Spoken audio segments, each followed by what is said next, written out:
ইফতারিতে আজ অনেক ধরনের ভর্তা, তার সাথে খুদের ভাত রান্না করেছি। হ্যালো এভরিওয়ান, আসসালামু আলাইকুম। আশা করছি আপনারা সবাই ভালো আছেন। আলহামদুলিল্লাহ, আমরা অনেক ভালো আছি। বিকেলে সেহরির জন্য রান্নাটা বসিয়ে দেব। প্রথমে লাউ তরকারি রান্না করে নেব। লাউটা চিংড়ি মাছ দিয়ে রান্না করব। প্রথমে অনেকগুলো চিংড়ি মাছ, এর সাথে মরিচের গুঁড়ো, হলুদের গুঁড়ো, লবণ, পরিমাণ মতন পানি দিয়ে কিছুক্ষণ কষিয়ে নেব। কষানো হয়ে গেলে পরে লাউগুলো দিয়ে দিব। লাউগুলো ভালো করে সিদ্ধ হয়ে আসার পর শেষে ধনিয়া পাতা দিয়ে নামিয়ে নেব। লাউ তরকারি খেতে অনেক পছন্দ করি আমরা সবাই। আমাদের প্রিয় নবী হযরত মুহাম্মদ সাল্লাল্লাহু আলাইহি সাল্লাম লাউ অনেক পছন্দ করত।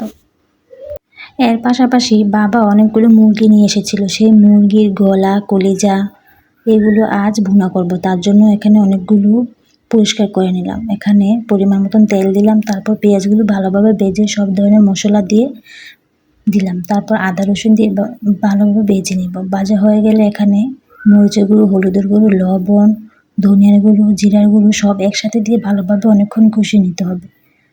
মশলাটা কষিয়ে আসার পর এখানে মাংসগুলো দিয়ে দেবো। মাংসগুলো দিয়ে ভালোভাবে অনেকক্ষণ কষিয়ে নেব।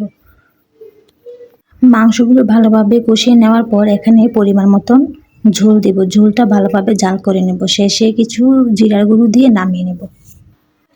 আমাদের বাসায় সবাই এগুলো খেতে অনেক পছন্দ করে। আবিদ আর তাসফিল তো এগুলো অনেক পছন্দ করে খায়।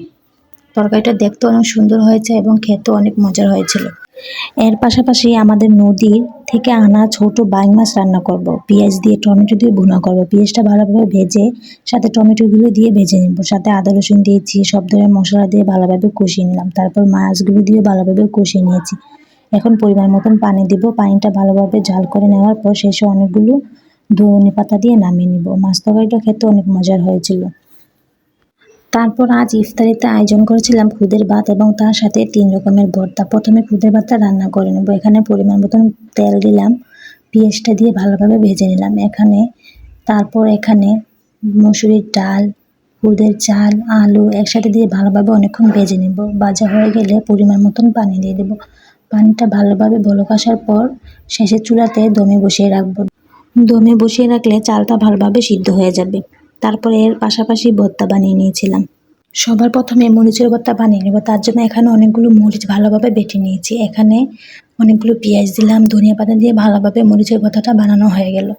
এখন শুটকির ভর্তাটা বানাবো। প্রথমে মরিচটা ভালোভাবে বেটে নিয়েছি, তারপর শুটকিটাও ভালোভাবে বেটে নিলাম। এখানে পরিমাণ মতন পেঁয়াজ, ধনিয়া পাতা দিয়ে ভালোভাবে শুটকির ভর্তাটা বানিয়ে নামিয়ে নিলাম। ভর্তাগুলো অনেক মজার হয়েছিল, অনেক ঝাল ঝাল ছিল। তার পাশাপাশি আলু ভর্তা বানিয়েছিলাম। তারপর আমরা সবাই একসাথে বসে ইফতারিটা করে নেব। খুদের ভাত এবং ঝাল ঝাল লাল লাল ভর্তা দিয়ে ইফতারিটা অনেক মজার হয়েছে আজকে। ভিডিওটি ভালো লাগলে RS ফ্যামিলির ভিডিওজের সাথেই থাকবেন। Thank you.